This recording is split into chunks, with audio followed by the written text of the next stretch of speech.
Por favor, abra a palavra de Deus no livro de Êxodo, capítulo 3. Eu vou ler o versículo 15. E Deus disse mais a Moisés: assim dirás aos filhos de Israel: o Senhor, o Deus de vossos pais, o Deus de Abraão, o Deus de Isaque e o Deus de Jacó, me enviou a vós. Este é o meu nome eternamente, e este é o meu memorial de geração em geração. Quando Deus falou, este é o meu memorial de geração em geração, Ele está dizendo, é assim que eu quero ser lembrado. Este é o meu memorial. Vou reler. E Deus disse a Moisés: assim dirás aos filhos de Israel. E interessante que o nome Israel foi o nome espiritual dado pelo anjo do Senhor para Jacó. Então, neste versículo, nós temos os dois nomes de Jacó, Israel e o próprio Jacó. Continuando: o Senhor, o Deus de vossos pais, o Deus de Abraão, o Deus de Isaque e o Deus de Jacó, me enviou a vós. Este é o meu nome eternamente, e este é o meu memorial de geração em geração. Agora eu leio mais uma vez, você que está comigo aqui na sede em São Paulo e em rede com todo o Brasil e Portugal, vou pedir para todos repetirem em seguida. Vamos lá.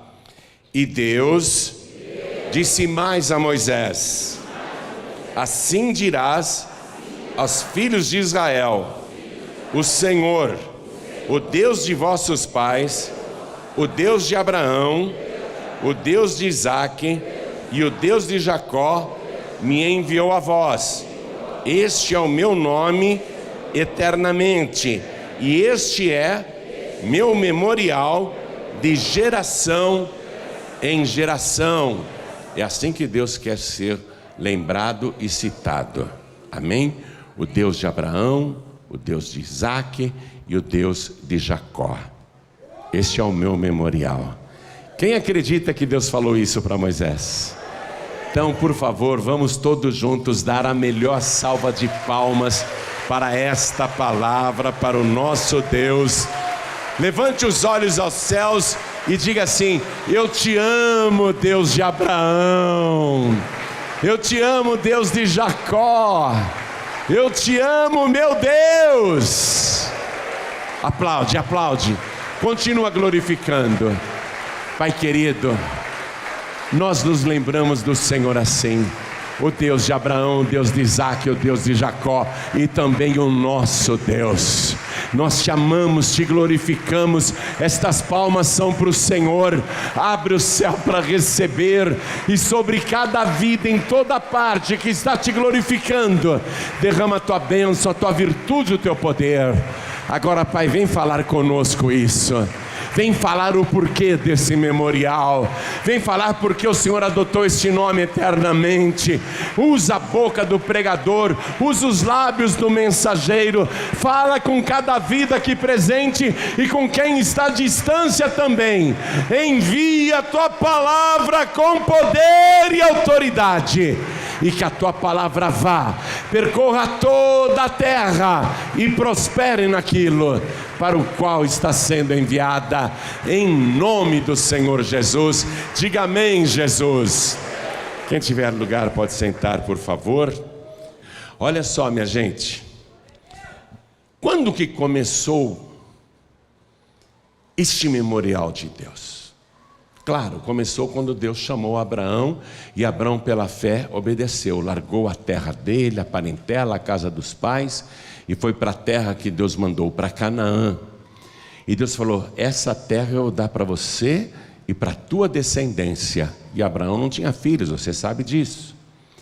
Depois de 25 anos orando, Abraão, finalmente aos 100 anos de idade, torna-se pai de um único homem, Isaque. O primeiro a nascer em Israel, o primeiro judeu verdadeiro. Porque Abraão não era judeu, Abraão era babilônio. Ele era nascido no atual Iraque. Então, quem é o primeiro judeu desta linhagem? O primeiro a nascer em Canaã, O primeiro a nascer naquele país, na terra prometida, Isaque. Ele é o filho da promessa.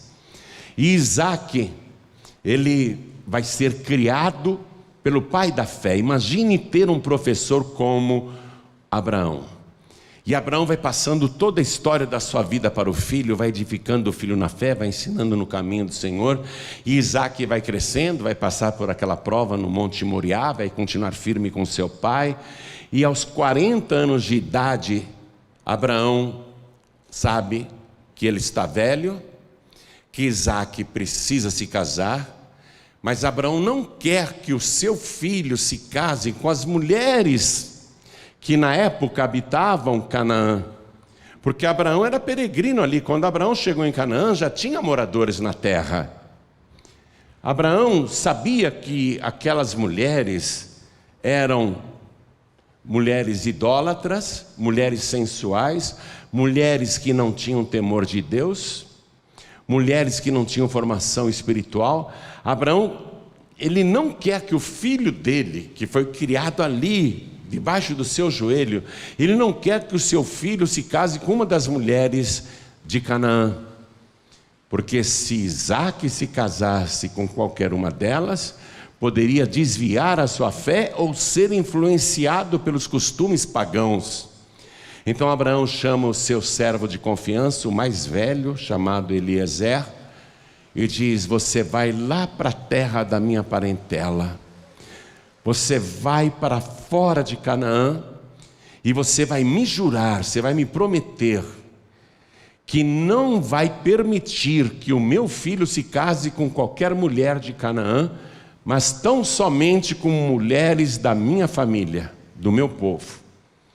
E o Eliezer faz esse juramento, viaja, uma viagem longa para fora do país, e ele acaba conhecendo a futura esposa de Isaque. Chamava-se Rebeca, uma moça linda.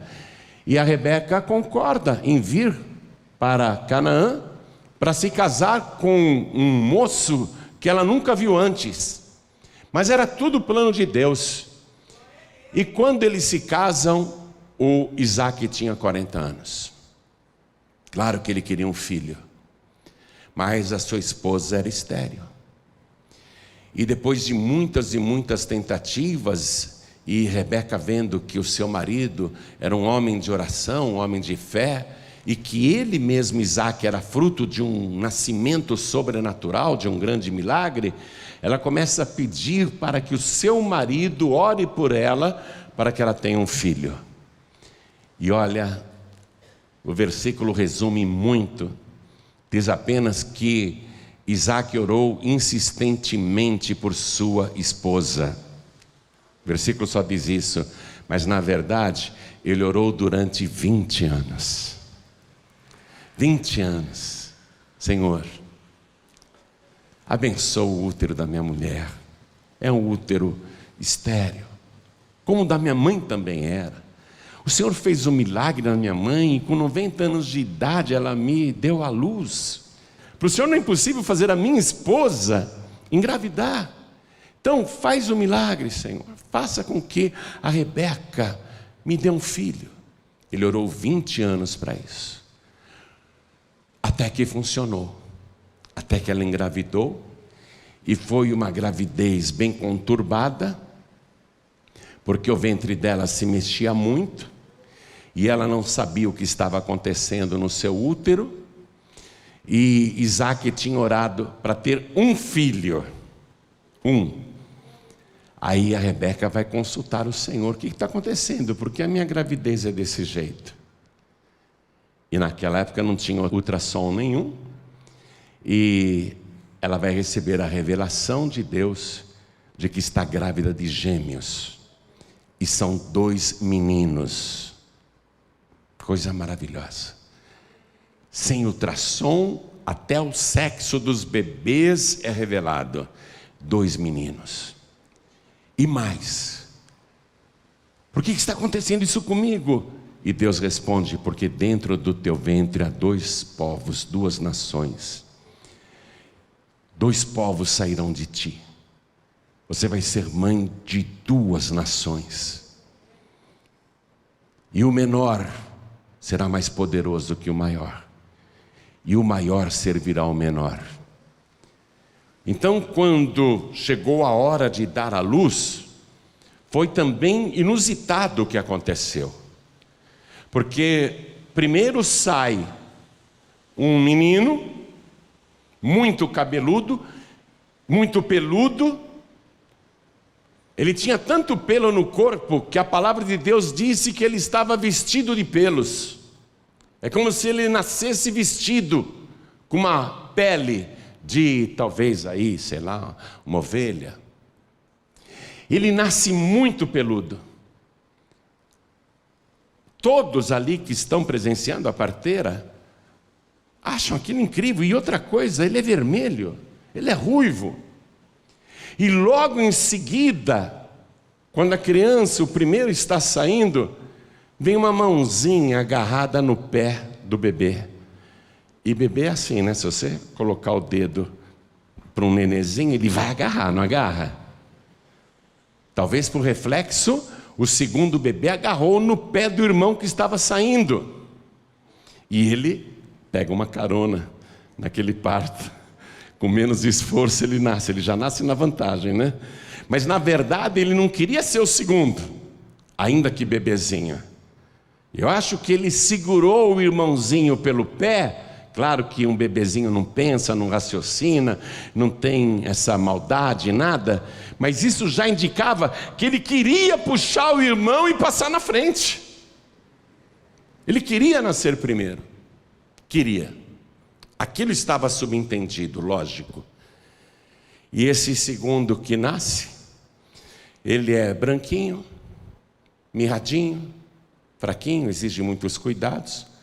Porque quando uma mulher está grávida de gêmeos ou trigêmeos, sempre um bebê vai nascer mais forte do que o outro. Porque vai receber mais nutrientes, né? Vai ser o primeiro a absorver todas aquelas vitaminas dos alimentos que a mãe come. Então, o primeiro que nasceu, recebeu até o nome de Esaú, que significa cabeludo. Mas o segundo não era peludo nem cabeludo, pelo contrário, era bem peladinho, bem fraquinho. Mas por ele ter segurado ali no calcanhar do seu irmãozinho, ele vai receber o nome de Jacó, que entre os dois significados, um é aquele que Deus protege, e o outro é suplantador. Aquele que quer suplantar, que quer levar vantagem. E ele vai receber o nome de Jacó.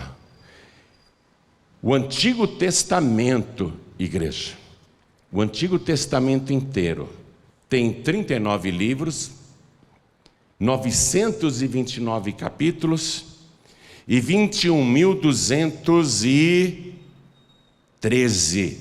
versículos. O Antigo Testamento inteiro, 39 livros. E em nenhum livro, e em nenhum desses milhares de versículos, você vai encontrar quaisquer outros personagens bíblicos que tenham o nome Jacó e Esaú. Atenção que eu vou repetir. Pode ler o Antigo Testamento inteiro. Nenhum pai, nenhuma mãe que sucederão durante séculos e milhares de anos, nenhum pai, nenhuma mãe em Israel irá colocar no filho que nasceu o nome de Esaú ou o nome de Jacó. Só esses dois que nasceram receberam esses nomes originais. Não tem outro Jacó na Bíblia. E não tem outro Esaú na Bíblia. Isaac pediu um só filho, recebeu dois. E por que Deus deu dois? Para mostrar de antemão que há na terra apenas dois tipos de seres humanos. Apenas dois tipos de pessoas. E esses dois aqui vão representar a humanidade inteira. Os dois tipos de seres humanos que há neste mundo. Pode falar que tem raça, que tem genealogia, procedência, localização. Não. Para Deus não. Para Deus não. Para Deus não existe esse negócio de raça. Para Deus só existe dois tipos de seres humanos. Somente dois tipos de pessoas. E esses dois meninos que nascem, você conhece a história, cada um tem uma inclinação diferente. Recebem a mesma educação, saíram do mesmo pai e da mesma mãe, porém os caminhos já se revelam diferentes. Aquele que era ruivo e peludo, o Esaú, o cabeludo, ele é forte, vigoroso, atlético, bem disposto. Ele gosta da vida ao ar livre, ele gosta de estar no campo, tem uma habilidade, uma destreza extraordinária para fabricar arcos, flechas e armadilhas. Ele gosta de caçar animais e o seu pai o ama muito, porque o seu pai até então só comia carne de ovelhas e de cordeiros. E o seu filho, por ser um caçador, vai trazer carnes variadas. E o pai vai gostar muito. O Esaú, ele consegue, através da caça que ele traz e prepara aqueles churrascos maravilhosos, ele consegue mais admiração do seu pai. E o outro, Jacó, não tinha nenhum tipo de destreza, não sabia fabricar um arco, não sabia talhar uma flecha, não sabia criar uma armadilha para caçar. Ele não gosta de sair de casa, ele é caseiro, ele gosta de ficar com a mãe dele, e ele se torna um excelente cozinheiro. Ele aprende esse ofício. E os meninos crescem, se tornam praticamente homens. E aí começa a mudança do nome de Deus. Porque o Esaú, o primeiro que nasceu, era o primogênito. E no Oriente e na palavra de Deus, o primogênito, ele tem mais direitos do que os demais filhos de uma família. Por exemplo, o primogênito tem o direito de ser o guia espiritual do seu clã, da sua família. Ele tem o direito de ser o guia político e social da sua família, de ser o juiz da sua parentela, de ser a maior autoridade entre todos. E quando o seu pai morre, o primogênito tem o direito de receber o dobro da herança do que os outros filhos receberão. E o primogênito, com todos esses privilégios, ele se valoriza. Mas no caso aqui de Esaú, essa primogenitura tinha um valor muito maior e incalculável, porque ele era descendente do homem que Deus chamou e prometeu ser a bênção para toda a humanidade, que na sua descendência todas as famílias da terra seriam abençoadas. O Esaú sabe do plano de Deus com relação à sua linhagem. Deus fez promessas para Abraão e provou através de milagres e prodígios que estava com ele, depois com Isaque, e agora esse filho que nasce, o Esaú, ele é neto de Abraão. Ele, como primogênito, vai ter o privilégio de continuar a linhagem do pai da fé, de herdar todas as promessas que Deus fez para Abraão lá atrás. E ele tem conhecimento disso, mas Esaú não dá a menor importância para isso. Para ele são histórias. O que ele gosta é de viver livre, solto no campo, caçando os animais, levar uma vida ao ar livre. E esse moço mostra que não dá muito valor para o fato de ser o primogênito, Enquanto isso, o Jacó queria muito ter sido o primogênito, porque ele sabia das promessas de Deus para Abraão, ele sabia o que significava ser primogênito, e ainda que não tivesse o alcance que dessa descendência iria proceder o próprio Messias no futuro, o Salvador da humanidade, ainda que Jacó não soubesse tão profundamente a respeito dos acontecimentos futuros, ele queria ter sido primogênito, mas por pouca coisa ele foi o segundo, por pouca coisa ele não foi o primeiro, e ele lamentava isso. Ele queria ter sido o primogênito, ele queria ser o herdeiro de todas as promessas espirituais que o próprio Deus tinha feito para o seu avô Abraão. Ele não se conforma, era o seu grande desejo. Eu posso até dizer para você que ele tinha ciúme de Esaú, porque ele considerava Esaú, aquele que era um pouquinho só mais velho, um instantezinho de nada mais velho, ele considerava aquele irmão um herói. Ele queria ser Esaú, ele queria ser o primogênito, ele queria ser a pessoa que atraía a admiração do seu pai e da sua família. Ele deseja isso. Porém, Esaú não se importa com isso. A história de Abraão é bonita, é linda, mas não é a minha história. A história do meu pai Isaac é linda, maravilhosa, mas não é a minha história. Eu tenho a minha história, eu sou caçador, eu sou habilidoso, eu sou guerreiro, eu sou forte. Eu gosto da vida livre, eu não gosto de ficar preso nessas coisas. E ele vai demonstrar, inclusive, que não dá valor para os desígnios de Deus, quando se casa sem pedir permissão para o seu pai, sem chamar o pai e a mãe, sem consultar os seus genitores. Ele se casa com uma mulher cananeia, sabendo que ele não podia ter sido filho de uma mulher cananeia, uma mulher do mundo, uma mulher sem valores espirituais, uma mulher idólatra. Mas ele não se importa com isso. E daí? A moça é estrangeira, é bonita, é atraente, me interessa, e casou sem avisar o pai e a mãe, trazendo muito desgosto. Depois ele vai outra vez e se casa com mais uma mulher cananeia, 2 mulheres cananeias.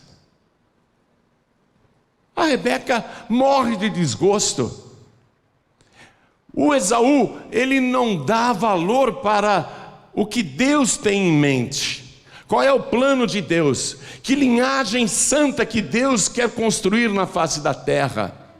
Que família que Deus quer na terra? Ele não dá valor para essas coisas. Causa tristeza para sua mãe, amargura para o seu pai, mas o seu pai o amava e o admirava. E o seu pai velho fica cego. Você conhece a história, e diz para Esaú: meu filho, estou com vontade de comer uma daquelas caças saborosas que você traz e faz para o seu pai. Vai caçar, vai, meu filho, porque quando você voltar dessa caça eu vou te abençoar. Aí a Rebeca, que já tinha a revelação lá atrás, quando as crianças estavam no ventre, que o maior iria servir o menor, ela vai fazer algo ali, querendo forçar o cumprimento dessa profecia. Ela quer dar um empurrãozinho na vontade de Deus. E o que ela vai fazer não é muito legal, não é?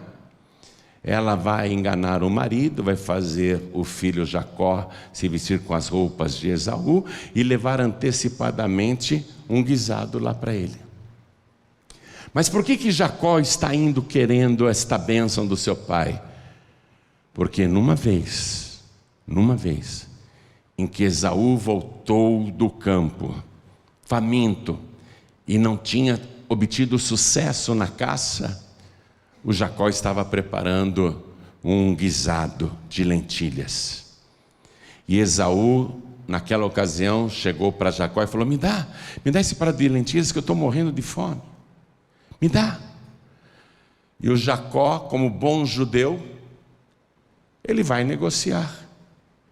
Ele não está enganando o irmão. Ele diz assim: eu não dou não, eu vendo para você. Eu vendo esse prato de lentilhas e você me paga com a tua primogenitura. Ele está propondo um negócio, ele não está enganando ninguém. Você quer comprar um automóvel bichado? O problema é seu, não é? Ninguém está pondo uma arma na tua cabeça para te obrigar a comprar o carro que está com o motor para fundir. Mas o negociante, ele vai querer levar vantagem no negócio. Todo negociante quer levar vantagem no seu negócio. E no sangue de Jacó há uma veia de negociador. Ele vê o seu irmão Esaú faminto, desejando demais aquele simples prato de lentilha que mais parecia um sopão. Ele diz: você me vende a sua primogenitura. Foi aqui que a história começou. Foi aqui que a coisa mudou. Eu vou ler para vocês, estou no capítulo 25 de Gênesis, versículo 32. E disse Esaú para Jacó: eis que estou a ponto de morrer, e para que me servirá logo a primogenitura? Vem cá, a ponto de morrer por ficar um dia sem almoçar? Ou sem janta? Alguém morre porque deixou de fazer uma refeição ou ficou um dia inteiro sem comer? O que Esaú está demonstrando nessa sua declaração é que ele não está nem aí com essa baboseira de primogenitura. Ele não está se importando nem um pouquinho com isso. Que bobeira! Que me importa isso? Eu estou morrendo de fome, eu estou a ponto de morrer, ele exagera. E para que me servirá logo a primogenitura? Claro que ele não vai morrer, mas ele despreza a primogenitura, não dá valor para a primogenitura. Então disse Jacó: jura-me hoje. E jurou-lhe e vendeu a sua primogenitura a Jacó. Ele vendeu, ele não foi forçado a vender. Ele não foi coagido a vender, ele não foi obrigado a vender. Ele vendeu porque quis, entenda isso. Em nenhum momento, preste atenção, Jacó enganou Esaú aqui. Esaú vendeu porque quis. E continuando diz o versículo 34, e Jacó deu pão a Esaú e o guisado das lentilhas, e ele comeu e bebeu, e levantou-se e foi-se. Assim desprezou Esaú a sua primogenitura. Ele desprezou. Quando o Jacó, lá atendendo a ordem da sua mãe, se disfarça de Esaú para receber a bênção do seu pai Isaque, a ideia não foi do Jacó, não. A ideia foi da Rebeca. O Jacó até falou para a mãe: mãe, o Esaú é peludo, eu sou, não tenho pelos. Se o meu pai que é cego perceber que eu quero enganá-lo, ao invés de me abençoar, ele vai me amaldiçoar. Meu filho, deixa comigo, faz o que a tua mãe está mandando. Então, em momento nenhum, o Jacó bolou aquele plano. O plano foi todinho da sua mãe Rebeca.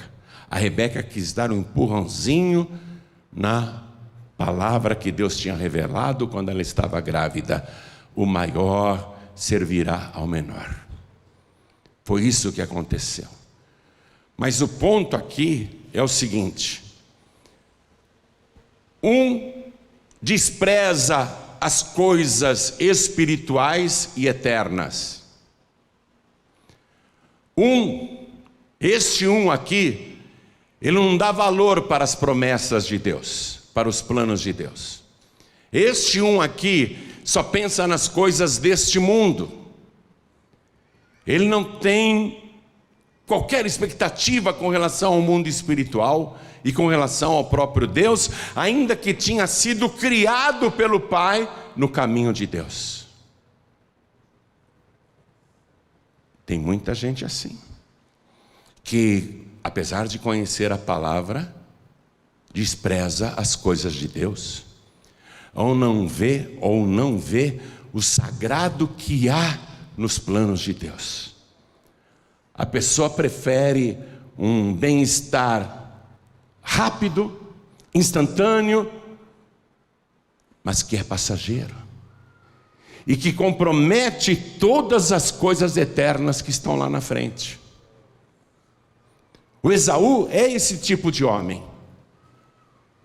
Ele não quis se casar com mulher da sua parentela, foi se casar com as mulheres cananitas. Não pediu permissão para o pai, contrariou o pai e a mãe, não honrou o pai e a mãe.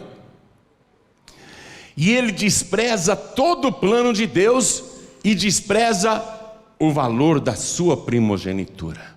Ele desprezou a sua primogenitura, e quando ele fez isso, ele mudou o nome de Deus. Porque eu e você hoje, ao ler Êxodo capítulo 3, versículo 15, ali deveria estar escrito Deus dizendo: eu sou o Deus de Abraão, o Deus de Isaque e o Deus de Esaú. É isso que Deus iria falar originalmente. O Esaú foi o responsável por iniciar a mudança do nome de Deus, e ao mesmo tempo o Jacó foi o responsável por mudar o nome de Deus, o memorial eterno de Deus. Por quê? Porque Jacó tinha temor no coração, ainda que não servisse a Deus, ainda não se converteu, ainda não está no caminho do Senhor, mas foi criado e está dentro dele a boa semente. Ele pode ser chamado pelos pregadores de enganador, suplantador, mas ele não era, ele não agiu com engano. Ele agiu com honestidade. Levou vantagem sim, suplantou pela vantagem. Ele que era o segundo passou a ser o primeiro. Porque aquele que era o primeiro não dava valor para o que Deus tinha dado de privilégio a ele. O Jacó desejava muito ser o líder espiritual da família quando não houvesse mais o seu pai. Ele gostaria muito de dar continuidade para todas as promessas de Deus. Ele gostaria muito de fazer a vontade do Senhor, tanto que quando ele foge de Esaú, ele vai lá. Ele vai para a sua parentela, para a parentela do seu pai, e lá ele vai conhecer a Raquel. E ele vai se casar com uma mulher que tem temor de Deus. Não é perfeita também, claro que não, mas é uma mulher que tem princípios, uma mulher que tem história, é uma mulher da família de Abraão. Ele vai e se casa com ela, recebe a outra irmã também, mas ambas são as que darão origem aos 12 filhos, e os 12 filhos de Jacó serão as 12 tribos de Israel, que formarão o país e tudo mais.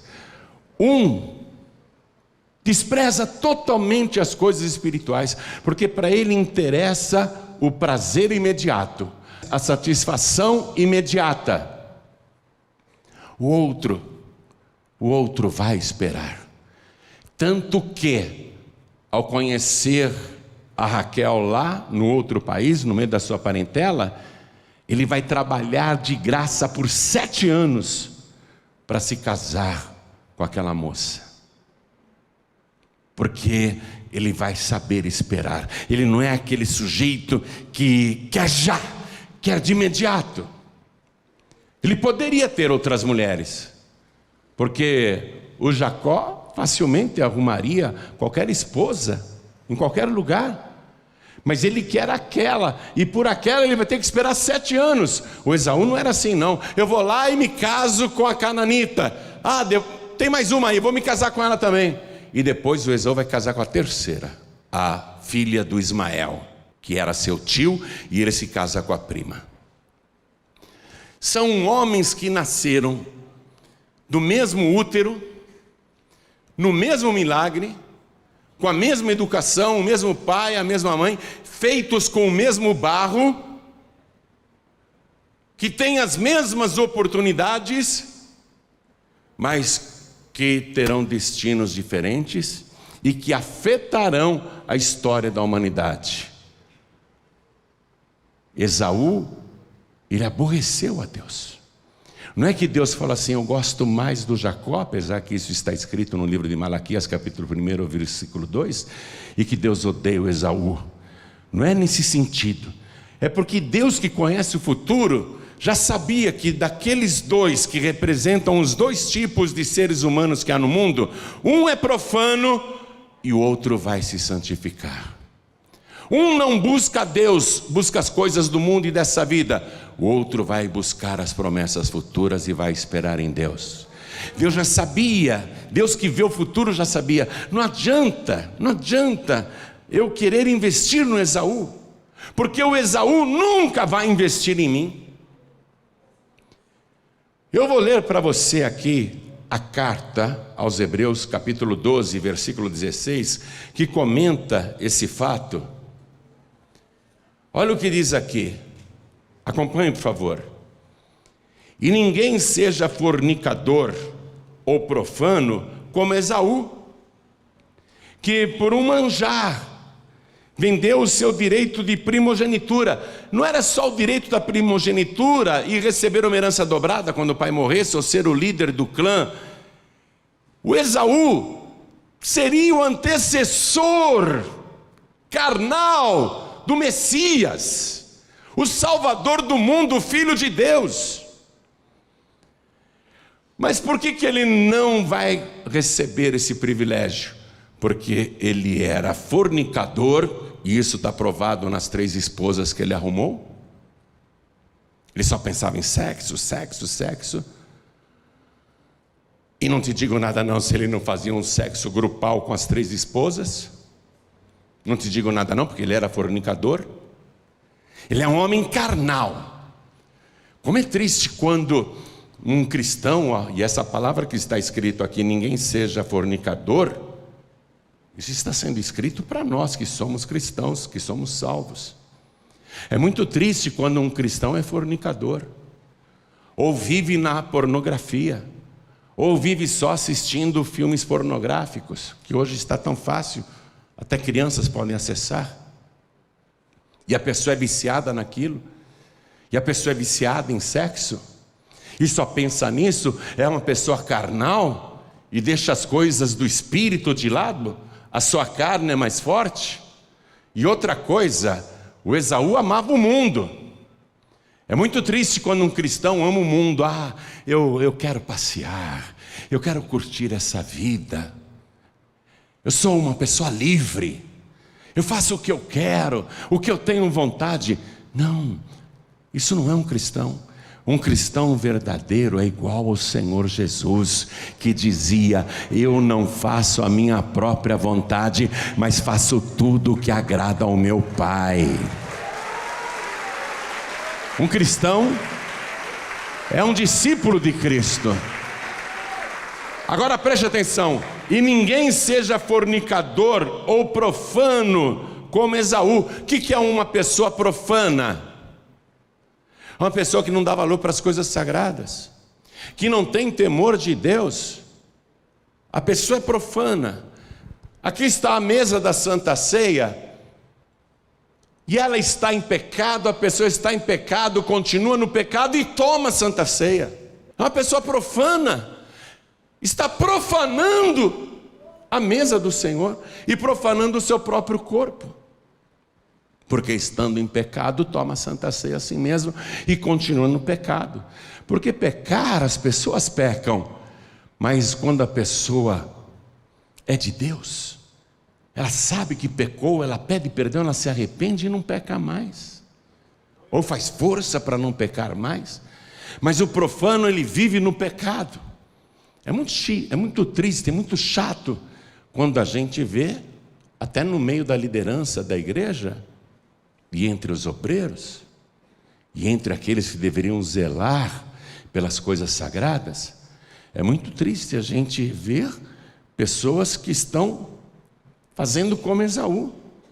profanando a obra de Deus, profanando a casa do Senhor e até sendo fornicadora. Então, lendo o versículo aqui 16: e ninguém seja fornicador ou profano como Esaú.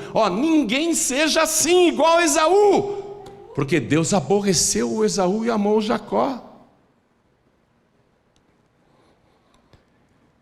Que por um manjar, por um prazer, vem cá, aquele prato de lentilhas, que o Esaú disse: estou a ponto de morrer, de que me vale a minha primogenitura? Claro que eu vendo. Então jura que você está me vendendo. Eu juro, é sua, me dá logo esse prato de lentilhas. E ele comeu aquilo, e comeu o pão, e bebeu também, e foi-se e desprezou a primogenitura. Eu pergunto para você, quanto tempo durou aquele manjar? Me responda. Aquilo que Esaú tanto queria para uso imediato, quanto tempo durou, minha gente? Se ele tivesse comido devagar, o que não foi o caso, porque ele disse que estava morrendo de fome, deve ter devorado, deve ter comido feito um animal, comeu rapidamente. Em 15 minutos ele acabou com aquele prato de sopa, em 15 minutos ele comeu todo aquele pão, bebeu toda a água e saiu. Trocou tudo por causa de 15 minutos? O obreiro, o membro, o cristão, o líder que é fornicador, troca tudo por quanto tempo? 1 hora num motel? Num drive-in? Meia hora, 15 minutos? Ninguém seja fornicador e profano como Esaú. O profano, ele está pecando e vem normalmente para a obra de Deus. Vem orar pelas pessoas. Como é que uma pessoa nessa situação pode abençoar alguém? Como é que Deus vai te usar? E se Deus usar, não é por causa da santidade daquela pessoa, ou daquele obreiro, ou daquele líder, ou daquele pastor. Se acontecer um milagre, não é por causa de qualidade própria de quem ora. É por causa da autoridade do nome de Jesus. É por causa da fé da pessoa que está pedindo a oração. E a pessoa acha, porque está tendo testemunho no seu ministério, na sua vida. Eu orei lá pela minha vizinha, ela foi curada, não é? Eu orei, a minha vizinha sarou. Só que você está sempre indo aí nos lugares proibidos, mas ora pelos outros, não é? E fica todo cheio, está vendo? Deus me usa da mesma maneira, Deus me usa do mesmo jeito. E você é profano.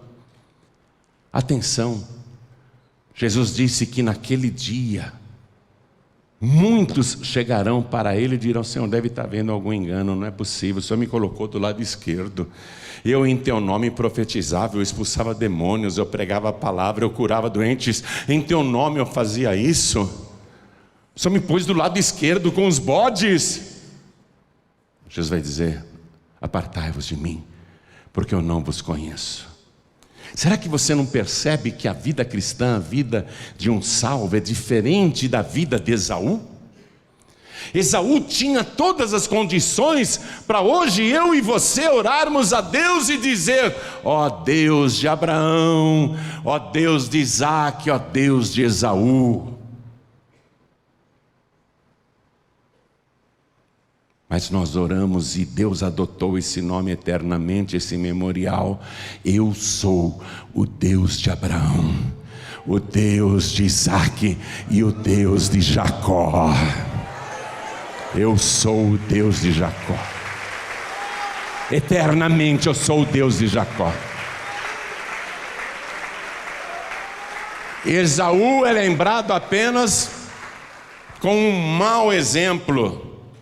Quero que você vá comigo na palavra de Deus ainda, porque aqui no capítulo 12 de Hebreus, no versículo 2, olha o que está escrito. Esse capítulo 12 é maravilhoso. Olhando para Jesus, autor e consumador da fé, o qual pelo gozo que lhe estava proposto, suportou a cruz, desprezando a afronta, e assentou-se à destra do trono de Deus. Você acha que Jesus não poderia, por vontade própria, ter se casado com qualquer mulher? Você acha que Jesus, por vontade própria, não poderia ter evitado a prisão, a tortura, a crucificação e a morte? Ele podia dizer: não, eu não quero sofrimento, eu quero o prazer imediato. Mas Jesus, ele não é descendente de Esaú, Jesus é descendente de Jacó, aquele que sabe esperar a bênção de Deus, aquele que vai ali na presença de Deus e vai esperar a bênção até o fim. Jesus Cristo suporta tudo, aguenta tudo, porque ele sabe qual é o privilégio que está lá na frente.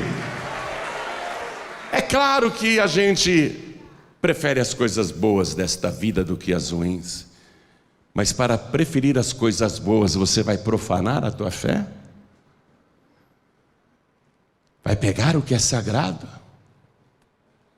Sabe, infelizmente a gente vê algumas coisas acontecendo no nosso próprio ministério.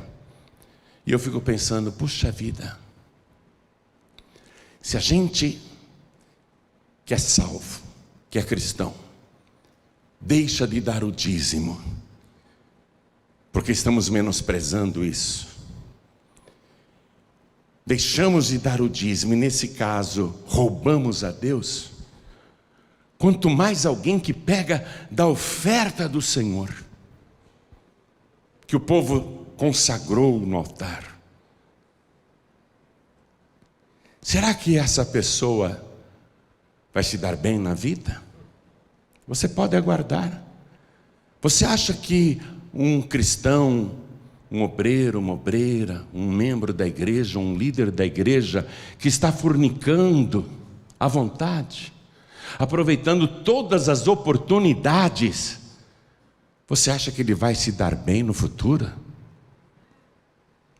A pessoa tem apenas aquele prazer, aquele deleite imediato, mas está abrindo mão das bênçãos futuras e daquilo que realmente tem valor, daquilo que realmente importa. O Judas Iscariotes, dos 12 discípulos, era o mais culto, porque era o único da Judéia, os demais eram galileus, semi-analfabetos, pescadores rudes, praticamente ignorantes. Judas Iscariotes, o único que era do território de Judá, de Jerusalém, o mais culto, o mais preparado, tão bem preparado que lhe confiaram a tesouraria do ministério de Jesus, a bolsa das ofertas. E o que foi que ele fez? Começou a desviar o dinheiro da oferta. Foi assim que Satanás disse: é nele que eu vou investir, é nele, porque ele é ambicioso. O que mais Judas, que era o mais culto e preparado, e poderia ter sido melhor do que o apóstolo Pedro, poderia ter sido o principal dos 12, porque ele andou com Jesus por 3 anos, viu todos os milagres, curas, maravilhas, o Senhor ressuscitando os mortos, transformando água em vinho, multiplicando pães e peixes, providenciando pescas maravilhosas, curando leprosos, expulsando demônios, dando vista para cegos, fazendo paralíticos saltarem de alegria. Judas Iscariotes ouviu os maiores ensinos e pregações do Senhor. O mais preparado, ele podia ter sido o discípulo mais importante, mas ao que ele dava valor?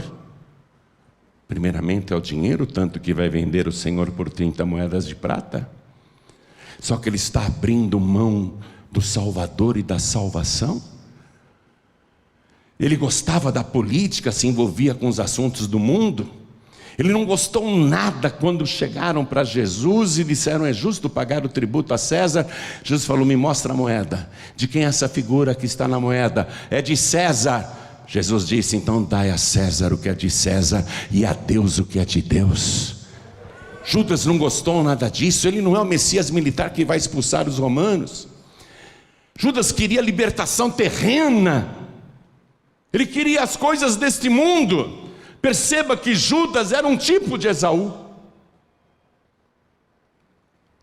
E ele vai terminar na ponta de uma corda, no lixão de Jerusalém. Jesus disse: pobre homem, melhor seria se não tivesse nascido. O que Esaú nos mostra é que as oportunidades são iguais para todos. Deus colocou você para chegar em primeiro lugar, atenção. Eu não abro mão disso. Eu estou numa carreira há muitas décadas. Eu estou nesta caminhada há muitos anos e eu corro, porque eu quero chegar em primeiro. Não que eu seja o primogênito, mas eu quero chegar em primeiro. Eu sou talvez o último, mas Jesus disse: os últimos serão os primeiros. Tem gente que está em primeiro e vai chegar por último, Jesus disse. E tem gente que está em último e vai chegar em primeiro. O que define se você vai chegar em primeiro é como você trata as coisas espirituais, como você trata as coisas de Deus. Para terminar a mensagem, eu quero ler para você o último livro do Antigo Testamento, livro de Malaquias, no capítulo 1, no versículo 2. Eu vos amei, diz o Senhor, mas vós dizeis: em que nos amaste? Não foi Esaú, irmão de Jacó? Disse o Senhor: todavia amei a Jacó e aborreci a Esaú. Por que Deus aborreceu Esaú? Porque Esaú aborrecia a Deus. O cara é fornicador, o cara é profano, ele aborrece a Deus. O cara é materialista, só pensa nas coisas desse mundo, despreza os bens futuros, não crê nas promessas, vive só para essa vida. E veja, o Esaú estava na família mais abençoada da terra naquela época, neto de Abraão, o pai da fé, filho de Isaac, boa formação, mas ele aborreceu a Deus. Eu fico aqui também bem surpreso de ver que o livro de Malaquias começa com isso, não é? E aqui no capítulo 3, no versículo 18, quase no final do livro, Deus diz assim: então vereis outra vez a diferença entre o justo e o ímpio, entre o que serve a Deus e o que não serve. A gente já vê aqui na terra a diferença entre o justo e o ímpio, e entre quem serve a Deus e quem não serve. A gente já vê dentro da igreja isso. A gente já vê as trajetórias de alguns que terminam num poço sem fim, que terminam num abismo. A gente, infelizmente, eu estava até conversando com o pastor Neilton, falei: pastor Neilton, quando a gente perde um membro da igreja, e eu vou dizer isso para todos aqui, aquela pessoa está perdendo a salvação, mas nós estamos perdendo tanto quanto ela, porque primeiro tivemos que trazer essa pessoa para a igreja, investimos em literatura, pregações pelo rádio, pela TV, fizemos um grande esforço, fizemos muitas pregações para ela, finalmente ela se converte, e a gente a convence a se batizar, ela se batiza, ela é salva, e ela vem tomando a Santa Ceia, mas um dia, por qualquer motivo, ela cai, ela se desvia, ela vai embora, e nós perdemos mais do que ela perde a salvação, mas a igreja também perdeu, porque todo o nosso esforço e dedicação para que aquela alma fosse salva, todo aquele esforço foi para o ralo, e até o Senhor Jesus perde, porque aquela alma que se desviou, profanou o sacrifício de Jesus. Para ela o sacrifício de Jesus não vale mais nada. Até Jesus perde. Eu morri por aquela pessoa, mas ela se perdeu. Assim como Jesus, naquela última noite de vida, no capítulo 17 de João, fez a seguinte oração a Deus, e num trecho ele fala: Pai, daqueles que tu me deste, nenhum se perdeu, a não ser o filho da perdição. Jesus ficou triste com aquela perda. Jesus também perde, porque ele morre para salvar a todos. Você está compreendendo isso? E quando o cristão, o membro ou o líder, se desvia, ou ele segue pelo caminho de Esaú, quando ele começa a fazer essas coisas e acaba saindo da igreja. Eu falo para o pastor Newton, eu vejo que, né? A gente estava até comentando, você viu o que aconteceu com o cara? Está vendendo sorvete agora. Viu o que aconteceu com aquele outro lá? Está morando num quarto e cozinha, né? Está desempregado, está dependendo de cesta básica. Você viu o que aconteceu com aquele pastor, aquela pastora? Você viu o que aconteceu com aquela pessoa que se afastou?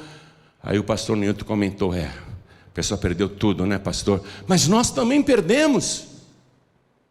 Nós também perdemos porque não pregamos isso que deve ser pregado e o que você está ouvindo agora.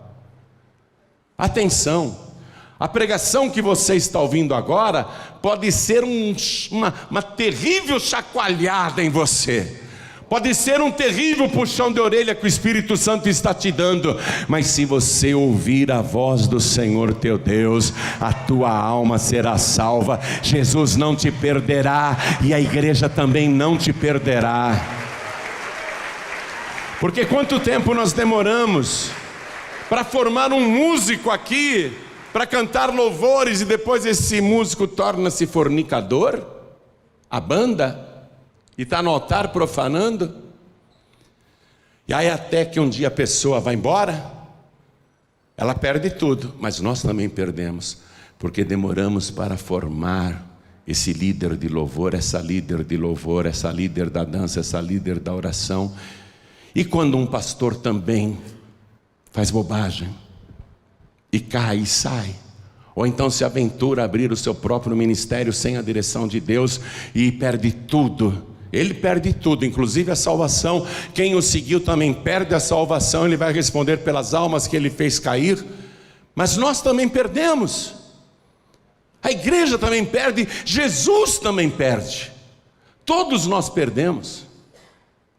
Escute, o reino dos céus não tem interesse nenhum.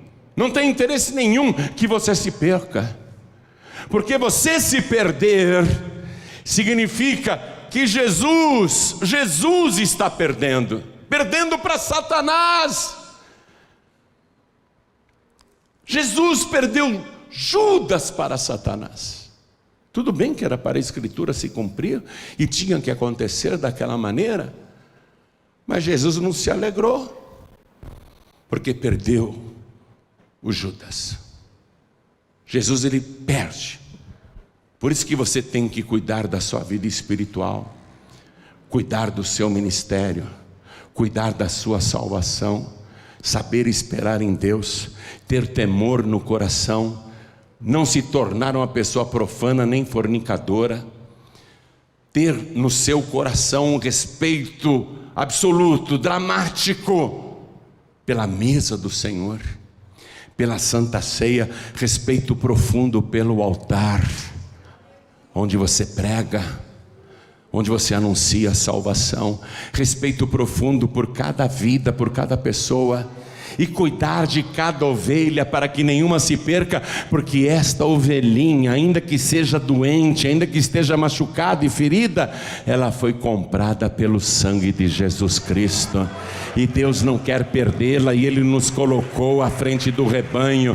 Ele coloca você para ser o pastor desta pessoa, a pastora desta pessoa, o líder espiritual desta pessoa. Você tem que ser o primeiro, não é o primogênito não, você tem que ser o primeiro, o sacerdote desse clã, a pessoa que cuida desta outra pessoa, para que ela não se perca.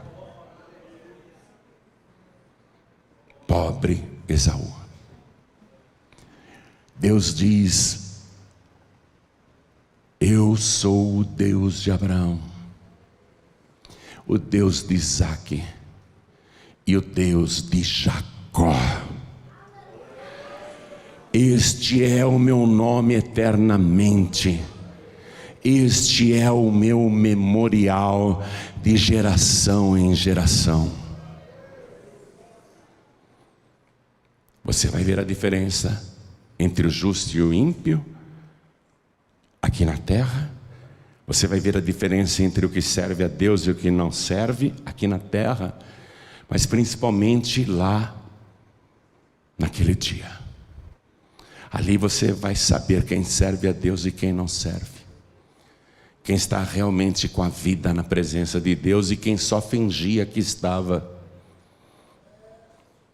Não se fie nos resultados, viu?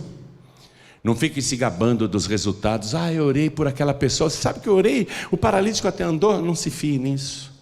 Ela andou por causa do poder do nosso Senhor e Salvador Jesus Cristo, que levou sobre si todas as nossas dores, todas as nossas enfermidades, que nos sarou de todas as doenças. É pelo poder de Deus que os milagres acontecem. Não é pelo teu poder, não é pela tua virtude, não é pela tua santidade. Não se fie no resultado. Tem cada testemunho na minha vida, como Deus me usa. Ok, glórias a Deus. Mas você está com a vida no altar? Você não é profano, nem fornicador? Você ama as coisas de Deus? Você tem temor no coração? Você sabe esperar? Sabe esperar com paciência no Senhor? Jesus Cristo, Ele esperou, padeceu tudo. Voltando para Hebreus capítulo 12, versículo 1, eu vou terminar com essa leitura apenas. Portanto, nós também, pois que estamos rodeados de uma tão grande nuvem de testemunhas, estamos rodeados por tão grande nuvem de testemunhas. Os anjos veem o oculto. Deus vê aquilo que está em oculto. Os olhos do Senhor estão em toda a terra. Estamos rodeados de uma tão grande nuvem de testemunhas. O que nós devemos fazer? Deixemos todo o embaraço e o pecado que tão de perto nos rodeia e corramos com paciência, diga com paciência, a carreira que nos está proposta. E falta pouco para chegar ali, sabe aquela placa, chegada? Falta pouco.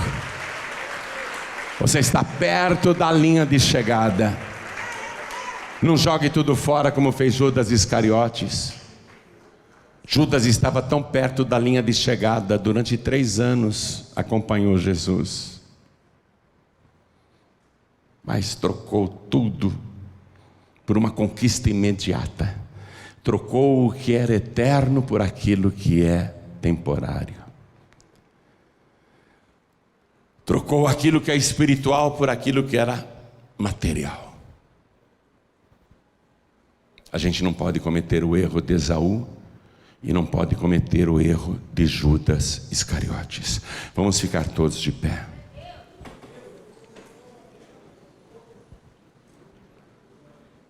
A tua alma é por demais preciosa.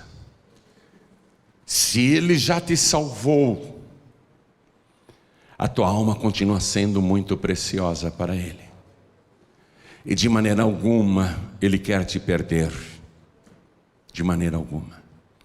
E se você ainda não entregou a vida para Jesus e nem o recebeu como único, suficiente, exclusivo e eterno Salvador, a tua alma é muito preciosa para Ele. Ainda que o diabo diga na tua cara que você não vale nada, que você não presta para nada. E você já deve ter ouvido isso muitas e muitas vezes, de familiares, de amigos e de pessoas próximas. Mas Jesus nunca vai dizer isso para você. Ele nunca vai dizer, você não vale nada. Ele nunca vai dizer isso. Porque para Ele, você vale mais do que todo o ouro e toda a prata do mundo. Você é o motivo pelo qual Ele desprezou este mundo, que o próprio diabo ofereceu para Ele. Tudo isso te darei se prostrado me adorares. Era um benefício só para essa vida. Mas Jesus disse, vai-te Satanás, porque está escrito: somente ao Senhor teu Deus adorarás, e só a Ele servirás. Só a Ele servirás.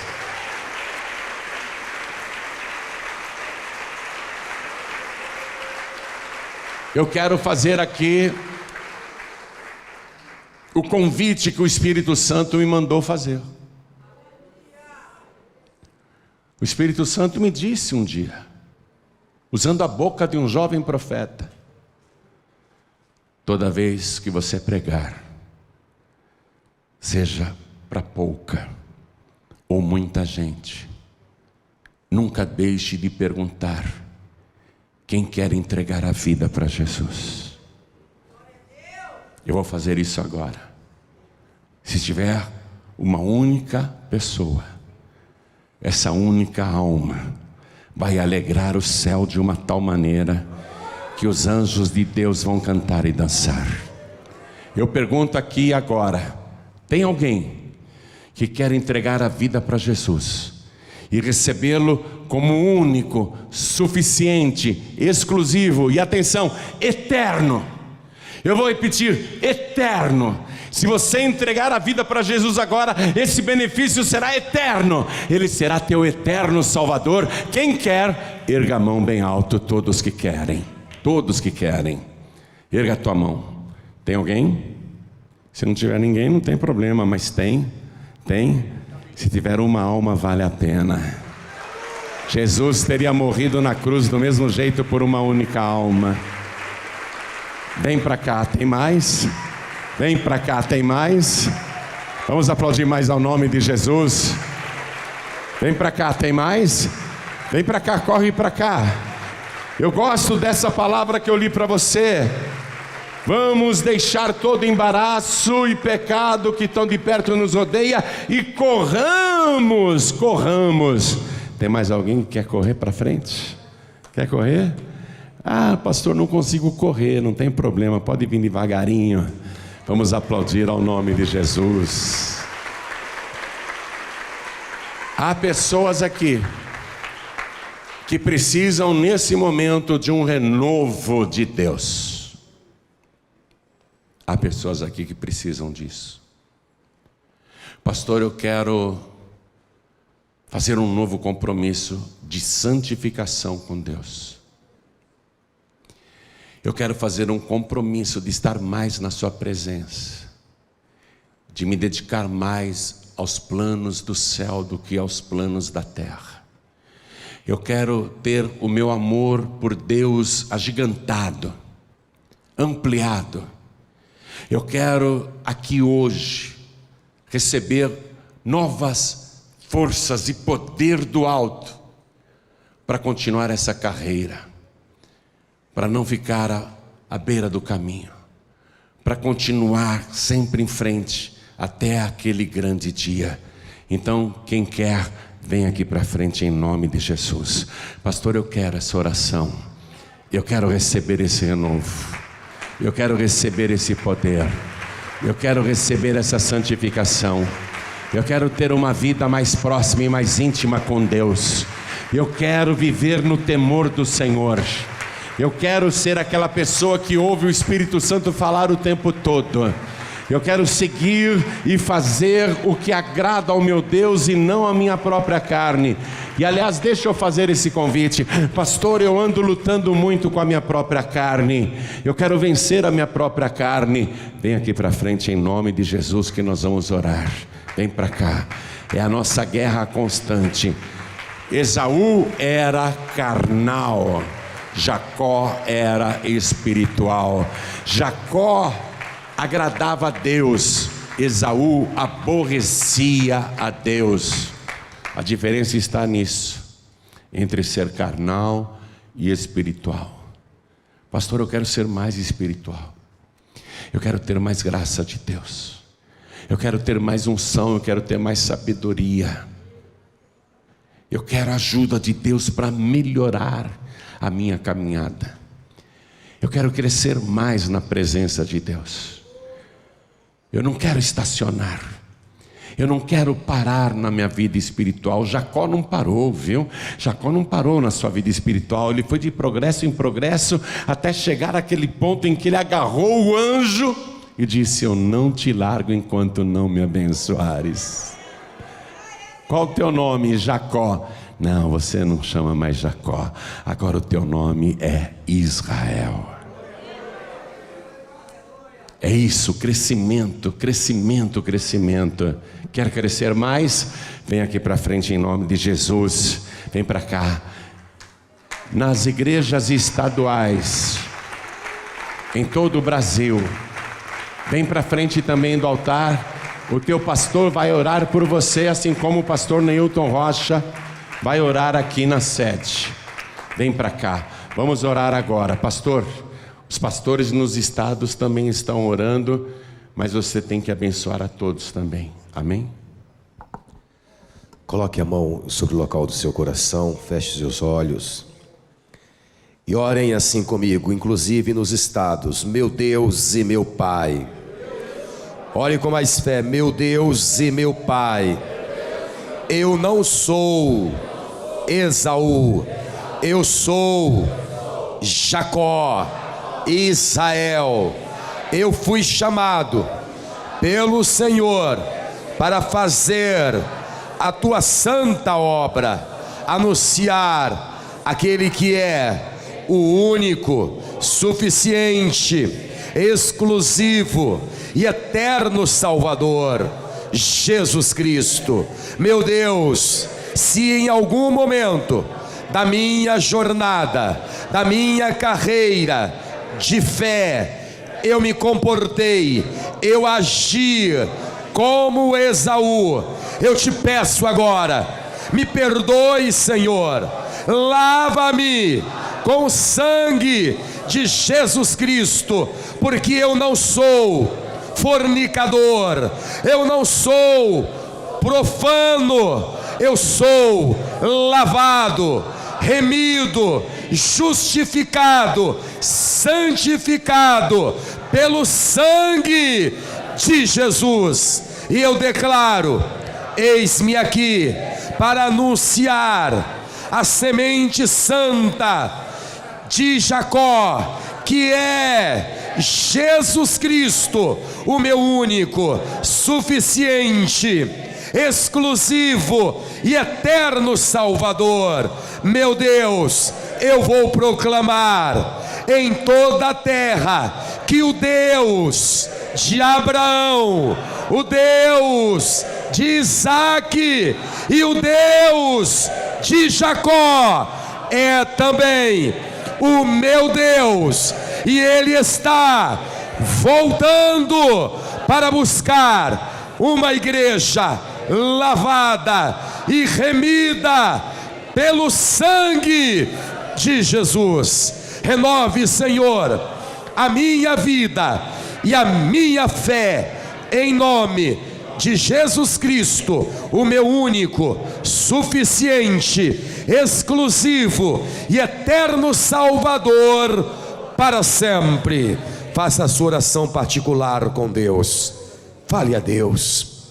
Ainda que em algum momento da sua carreira espiritual você tenha sido profano ou fornicador, ainda que você tenha agido como Esaú, você não é Esaú. Você reconheceu e agora está na presença do grande rei, e ao menor sinal de arrependimento, o Senhor perdoa, apaga e esquece todos os seus pecados. Fale com Deus.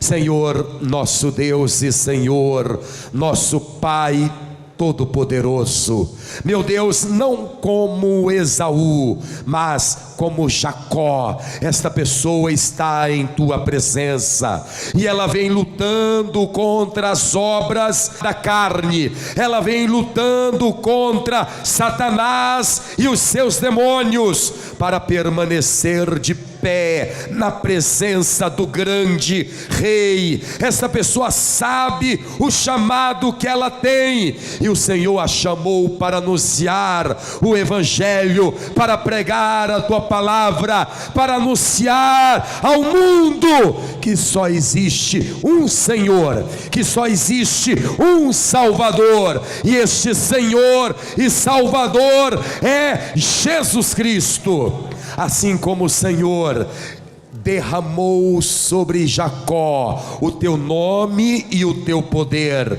prova é que o Senhor passou a se identificar como o Deus de Abraão, o Deus de Isaac e o Deus de Jacó. Derrame também sobre esta pessoa do teu poder, da tua unção, para que quando esta pessoa abrir a boca para falar, seja lhe dada a palavra com poder, com unção e com autoridade, e que através da vida desta pessoa o nome de Jesus Cristo seja anunciado com poder e autoridade, e o nome do Senhor seja glorificado desde agora e para sempre.